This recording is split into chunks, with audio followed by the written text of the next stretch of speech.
Hello everyone, जय माता दी दोस्तों। आप सभी का हमारे यूट्यूब चैनल पर स्वागत है।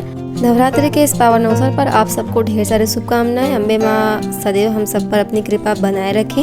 नवरात्रि के इस पावन अवसर पर कलश स्थापना और जौ बोने की परंपरा बहुत ही पुरानी चली आ रही है, पर क्या आपको पता है कि जौ बोने का कारण क्या है और जौ उगने के बाद जो किस तरीके का जौ उग के आपका तैयार हुआ है उससे आपके जीवन में क्या फ़र्क पड़ता है।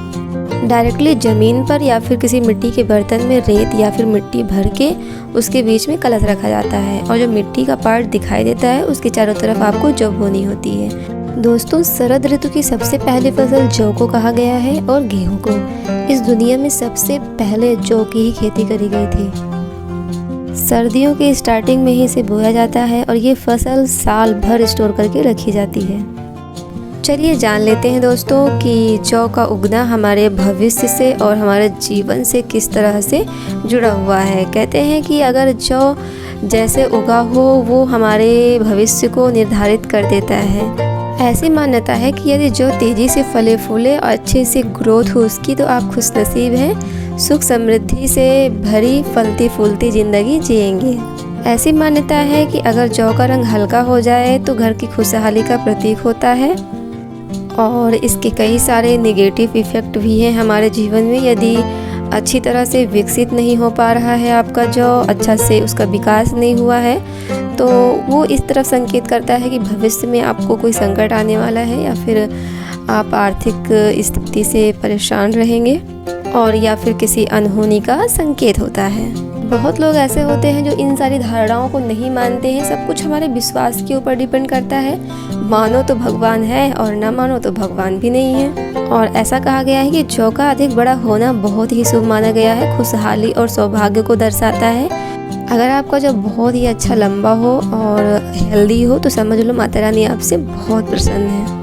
और ऐसा भी कहा गया है कि अगर जौ के नीचे से हरा और ऊपर से पीला हो, यानी कि हरा नीचे से है, तो शुरुआत आपके साल की जो शुरुआत होगी वो अच्छी होगी, पर साल के अंत में आने तक आपको बहुत सारी प्रॉब्लम हो सकती है। और अगर वहीं आपकी जयंती यानी कि जौ ऊपर से हरा हो और नीचे से सफ़ेद हो तो वो बहुत ही शुभ और अच्छा माना गया है। नॉर्मली ऐसा ही होता है सबके साथ। सबकी जौ ऐसे ही उगती है, नीचे से सफ़ेद होती है और ऊपर से हरी होती है, जैसा कि हमारी जौ उगी है। अगर आपकी जौ इस तरीके से है तो आप समझ लीजिए आपका पूरा वर्ष बहुत ही अच्छा बीतने वाला है।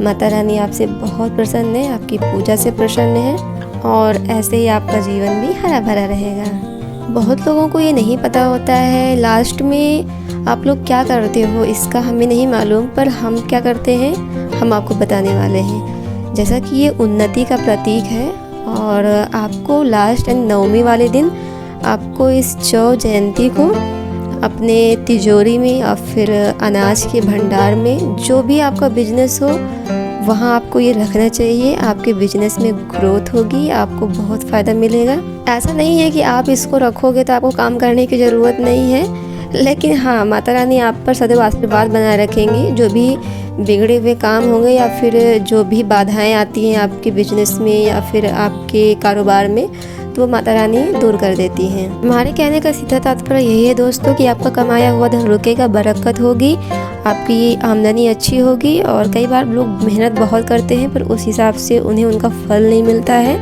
तो माता रानी का आशीर्वाद है, इसे आप हमेशा संभाल कर रखिए साल भर। आपको रखना कैसे है, तो आपको क्या करना है कि जो जौ है उसे हमें तोड़ लेनी है, 9वें दिन करना है ये, और उसके बाद इसे अपनी तिजोरी में या फिर भंडार गृह में या फिर आपका जो बिजनेस है, आपका पैसा रखने की जो जगह है, तिजोरी है, कहीं भी आप रख सकते हैं। 2 दाने 3 दाने जो भी आप रखना चाहें। बाकी का जो कलश है उसे आप विसर्जित कर सकते हैं। जब जौ बहुत ज़्यादा लंबी हो जाती है तो गिरने लगती है, तो आप इसको गिरने न दें।